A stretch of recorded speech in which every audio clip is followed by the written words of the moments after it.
बिस्मिल्लाहिर्रहमानिर्रहीम। अस्सलाम वालेकुम स्टूडेंट्स। आज हम फिजिक्स का लेक्चर नंबर 4 स्टार्ट करेंगे। प्रीवियस लेक्चर नंबर 3 में हमने चैप्टर नंबर 2 स्टार्ट किया था वेक्टर एंड इक्विलिब्रियम का। उसमें हमने देखे थे basic concept of vector, vector को रिप्रेजेंट करने के क्या तरीके हैं, फिजिकल क्वांटिटीज, स्केलर क्वांटिटीज। आज हम चैप्टर नंबर 2 का 2.1 आर्टिकल है, उसी को कंटिन्यू करेंगे। उसका नेक्स्ट पार्ट है रेक्टेंगुलर कोऑर्डिनेट सिस्टम। तो रेक्टेंगुलर कोऑर्डिनेट सिस्टम को डिटेल में स्टडी करेंगे।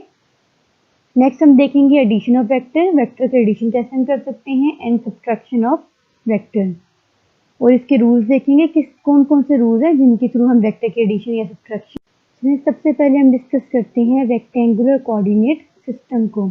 इस सिस्टम का एक और नाम भी है जिसे कहते हैं कार्टेशियन कोऑर्डिनेट सिस्टम। तो कार्टेशियन कोऑर्डिनेट सिस्टम इसका नेम पड़ा था साइंटिस्ट के नेम के बाद। जिस साइंटिस्ट ने इस सिस्टम को इन्वेंट किया था उसके नेम पर इसको एक हम कहते हैं कार्टेशियन कोऑर्डिनेट सिस्टम और रेक्टेंगुलर कोऑर्डिनेट सिस्टम। तो वेक्टर जो है स्पेशल फिजिकल क्वांटिटी है, तो इसको रिप्रेजेंट करने के लिए एक स्पेशल सिस्टम की जरूरत होती है। तो मोस्ट कॉमनली जो सिस्टम यूज होता है वो है रेक्टेंगुलर कोऑर्डिनेट सिस्टम। इस सिस्टम की डिफरेंट टर्म्स हैं, उसको हम स्टडी करते हैं पहले। तो सबसे पहले आता है कोऑर्डिनेट एक्सिस। उसकी डेफिनेशन के अंदर कोऑर्डिनेट एक्सिस की डेफिनेशन क्या है, two lines drawn at right angle to each other are called coordinate axis. दो एक ऐसी लाइंस जिनका आपस में जो एंगल है वो 90 डिग्री का है, उन्हें क्या कहते हैं, कोऑर्डिनेट एक्सिस। तो यहाँ पर अगर फिगर के अंदर देखें तो हमारे पास दो लाइन है, एक y बार लाइन है, एक x बार लाइन है। इनका आपस में एंगल क्या है, 90 डिग्री का। अगर आप देखिए फर्स्ट क्वाड्रेंट में, इसको हम बोलते हैं फर्स्ट क्वाड्रेंट, इसको कहते हैं सेकंड क्वाड्रेंट। यहाँ पर x बार y बार को हम कहते हैं थर्ड क्वाड्रेंट, और ये वाला क्वाड्रेंट क्या है, अब फोर्थ क्वाड्रेंट। तो हम ये कह सकते हैं कि जो हमारे पास OX है, ये क्या है, ये एक कोऑर्डिनेट एक्सिस है। OX bar, OY and OY बार, ये सारे क्या हैं, कोऑर्डिनेट एक्सिस हैं यहाँ पर। और इस सिस्टम को हम क्या कहते हैं, रेक्टेंगुलर कोऑर्डिनेट सिस्टम। डेफिनेशन पढ़ते हैं, two line drawn at right angle to each other are called coordinate axis and the system of coordinate axis is called rectangular coordinate system और कार्टेशियन कोऑर्डिनेट सिस्टम। इसकी दो तीन और भी terms हैं, उनको भी स्टडी देखते हैं। ओरिजिन क्या होता है, तो ओरिजिन की डेफिनेशन देखते हैं पहले। Point of intersection of coordinate axis is called origin. तो ऐसा पॉइंट जिस पर दोनों कोऑर्डिनेट एक्सिस x और y एक दूसरे को कट कर रहे होते हैं, क्रॉस कर रहे होते हैं, उसे हम क्या कहते हैं, ओरिजिन। और इसी ओरिजिन से हम वेक्टर को ड्रॉ करते हैं। अब हमारी जो हॉरिजॉन्टल लाइन होती है उसे हम क्या कहते हैं, एक्स एक्सिस। आपकी फिगर देखिए तो यहाँ पर हमारे पास जो हॉरिजॉन्टल लाइन है x and x bar, horizontal line को मैंने नाम दे दिया x एक्सिस का। आपकी वर्टिकल लाइन जो है उसे हमने नाम दे दिया y एक्सिस का। अगर x एक्सिस पे आप राइट साइड पर जा रहे हैं, ठीक है, तो आप क्या डायरेक्शन लेंगे, पॉजिटिव लेंगे। अगर आप x एक्सिस की लेफ्ट साइड पर जा रहे हैं तो डायरेक्शन नेगेटिव लेंगे। इसी तरह y एक्सिस में अगर आप अपवर्ड डायरेक्शन में जा रहे हैं तो आप डायरेक्शन पॉजिटिव लेंगे। अगर डाउनवर्ड डायरेक्शन में जा रहे हैं तो आप उस डायरेक्शन को। अब बच्चों यहाँ पर एक और क्वेश्चन ज़हन में आता है कि इस सिस्टम को हम रेक्टेंगुलर कोऑर्डिनेट सिस्टम क्यों कहते हैं, इसको हम सर्कुलर कोऑर्डिनेट सिस्टम या इसको हम ट्रायंगुलर कोऑर्डिनेट सिस्टम क्यों नहीं कहते। तो इसका रीज़न बेटा ये है, अगर हम यहाँ पर देखें तो आपके हर क्वाड्रेंट में जो x और y एक्सिस के दरमियान में एंगल बन रहा है वो 90 डिग्री है। अगर फर्स्ट क्वाड्रेंट में देखें तो x और y के दरमियान में एंगल क्या है, 90 डिग्री। सेकंड क्वाड्रेंट में आए तो y और x बार के दरमियान में एंगल है वो भी 90 डिग्री है। थर्ड क्वाड्रेंट में भी x बार एंड y बार के दरमियान में एंगल 90 डिग्री है, और सेम आपका फोर्थ क्वाड्रेंट के लिए है। अब अगर हम रेक्टेंगल लें, ये आपके पास रेक्टेंगल की शेप है, अगर आप इसके चारों कॉर्नर देखें तो यहाँ पर 90 डिग्री के एंगल बनते हैं।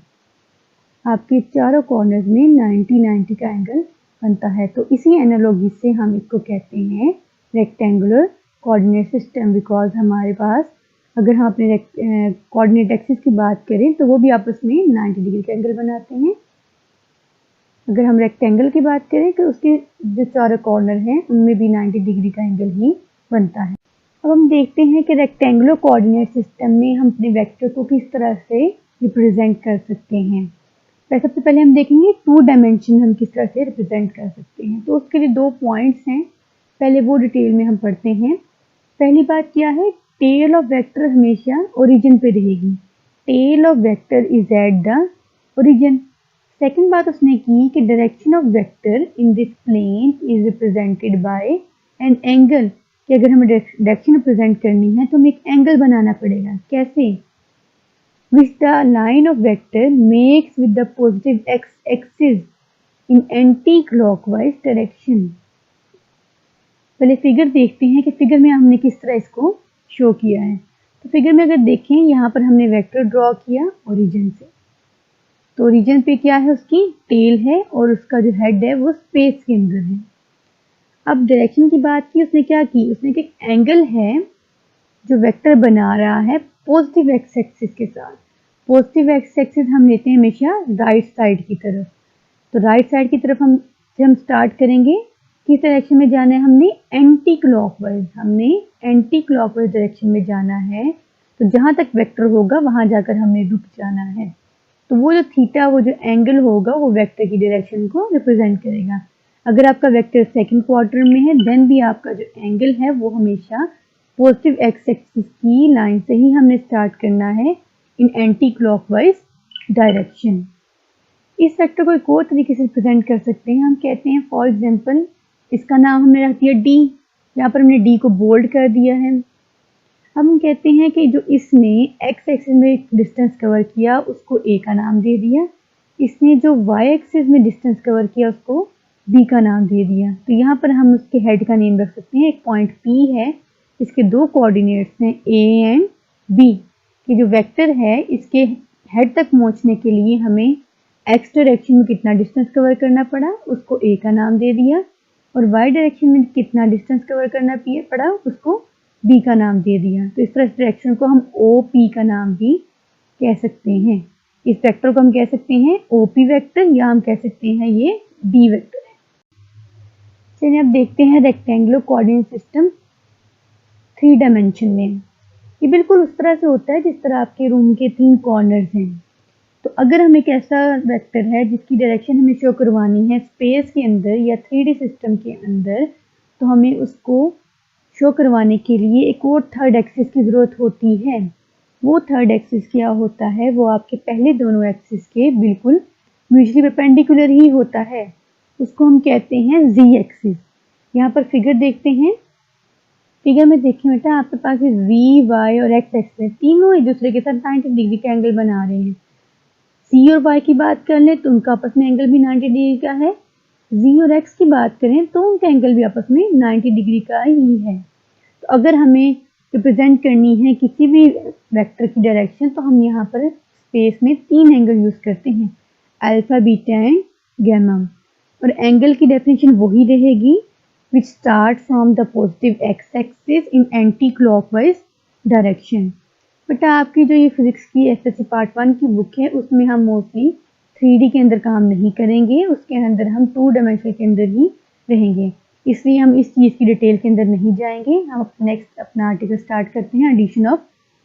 चलिए अब हम समझते हैं कि वेक्टर की एडिशन हम कैसे कर सकते हैं। यह आपका आर्टिकल 2.1 का ही सब टॉपिक है, एडिशन ऑफ वेक्टर के नेम से। अब अगर हम मैथमेटिक ऑपरेशन देखें, एडिशन, मल्टीप्लिकेशन, सब्ट्रैक्शन, वो आम तरीके से हम वेक्टर्स की नहीं कर सकते क्योंकि वेक्टर जो होते हैं उनका मैग्नीट्यूड के साथ साथ उनकी डायरेक्शन भी होती है। तो अगर वेक्टर पर हमने सारे अरिथमेटिक ऑपरेशन अप्लाई करने हैं तो हमें वेक्टर अलजेब्रा यूज करना पड़ता है। वेक्टर अलजेब्रा यूज करते हुए हम वेक्टर के एडिशन, सब्ट्रैक्शन, मल्टीप्लिकेशन या डिवीजन कर सकते हैं। तो देखते हैं कि वेक्टर की एडिशन हम किस तरीके से कर सकते हैं, उसके लिए हमें किस रूल की ज़रूरत होती है। तो सबसे पहले वेक्टर के लिए हमें जिस रूल की ज़रूरत होती है ऐड करने के लिए उसको हम कहते हैं head to tail rule. This rule is known as head to tail rule. तो इसको रूल को एक्सप्लेन करने के लिए हम एग्जांपल लेते हैं। हमारे पास 2 वेक्टर हैं ए एंड बी, यहाँ से लेटर को हमने शो किया बोल्ड लेटर से। तो पहला रूल का क्या है, head of first vector, for example हम a प्लस बी करना चाह रहे हैं, a वेक्टर प्लस b, तो a आपके पास फर्स्ट वेक्टर होगा, b क्या होगा, सेकंड वेक्टर। तो पहला रूल क्या है, head of first vector a coincide with the tail of second vector b। मतलब क्या है कि जो a वेक्टर का हेड है वो टच करना चाहिए या टकराना चाहिए b वेक्टर की टेल के साथ, या हम ये बोल सकते हैं tail of second vector b coincide with the head of first vector. Second rule क्या है, अब हमें उनका रिजल्टेंट निकालना है, रिजल्ट निकालना है कि a और b को ऐड करने से वेक्टर से क्या हमें हासिल होगा। मेन बात ये है कि अगर a और b दोनों वेक्टर हैं तो उनको ऐड करने से भी हमें एक वेक्टर ही मिलेगा। तो तीसरा जो वेक्टर निकलेगा रिजल्टेंट वेक्टर, वो कैसे निकलेगा, हमने क्या ज्वाइन करना है, टेल ऑफ फर्स्ट वेक्टर को ज्वाइन करना है हेड ऑफ सेकंड वेक्टर के साथ। ठीक है, तो पहला बात क्या है, पहले वेक्टर के हेड को मिलाना है सेकंड वेक्टर की टेल के साथ, और फिर पहले वेक्टर की टेल को मिला देना है सेकंड वेक्टर के हेड के साथ। वो जो वेक्टर बनेगा उसे क्या कहेंगे, रिजल्टेंट वेक्टर, या कह सकते हैं a प्लस b। तो यहाँ पर एग्जाम्पल लेते हैं, ये हमारे पास a वेक्टर था जिसको मैंने पर्पल लाइन से शो करवाया है, इसको हम ऐड करना चाह रहे हैं b के अंदर। तो रिजल्टेंट कुछ हमारे पास इस तरह से आया। ये किस तरह से आया, हम रूल को फॉलो किया। तो पहले देखते हैं, हमारे पास a वेक्टर था, तो पहली लाइन देखते हैं, head of first vector coincide with the tail of second vector. आपने क्या करना है, जो b वेक्टर है इसको एज इट इज उठाना है और पैरेलल मूव करके a के ऊपर लाकर रख देना है, a के हेड के ऊपर लाकर रख देना है। तो यहाँ पर देखिए हमने b वेक्टर को वैसे ही उठाया, उसी डायरेक्शन में a के हेड के ऊपर लाकर रख दिया। a का जो हेड है वो b की सेकंड वेक्टर की टेल से टच करना चाहिए। ये पहली लाइन होगी आप लोगों के पास। अब थर्ड के, अगर हमें इसका रिजल्ट निकालना है तो हमें a की टेल को ज्वाइन करना होगा b के हेड के साथ। तो यहाँ पर देखें, हमने एक वेक्टर ड्रॉ किया, a की टेल से लेकर b के हेड तक ड्रॉ किया, तो वो जो हमारे पास रिजल्टेंट r वेक्टर आया, ये क्या है, बता रहा है a प्लस b एडिशन बता रहा है। तो यहाँ से एक चीज़ वाज़ेह होगी कि वेक्टर की एडिशन हम अर्थमेटिक तरीकों से नहीं कर सकते, हम सिंपल रूल से नहीं कर सकते, उसके लिए हमें स्पेशल अलजेब्रा की ज़रूरत होती है, जिसे वेक्टर अलजेब्रा कहते हैं। तो उसके लिए हमने जो फर्स्ट रूल पढ़ा वो है हेड टू टेल रूल। उस रूल के दो ये पॉइंट्स हैं बेटा, अगर इन दो पॉइंट्स को अच्छे तरीके से समझ लो तो आप किसी भी तरीके के वेक्टर्स की आपस में एडिशन कर सकते हो। एग्जाम्पल हम मोड़ लेते हैं, यहाँ पर देखें कि a वेक्टर है जो अपवर्ड डायरेक्शन में है और b कुछ है आपकी हॉरिजॉन्टल डायरेक्शन में। रूल वही है, a को आपने वहीं रहने देना है, आपने b को उठाना है और a की हेड के ऊपर ला के जोड़ देना है। b की टेल को a की हेड से जोड़ना है, b की डायरेक्शन चेंज किए बगैर, मतलब b को ऐसे ही उठाना है एज इट इज, उसकी डायरेक्शन चेंज नहीं करनी, जाके a के हेड के ऊपर रख देना है कुछ इस तरह से।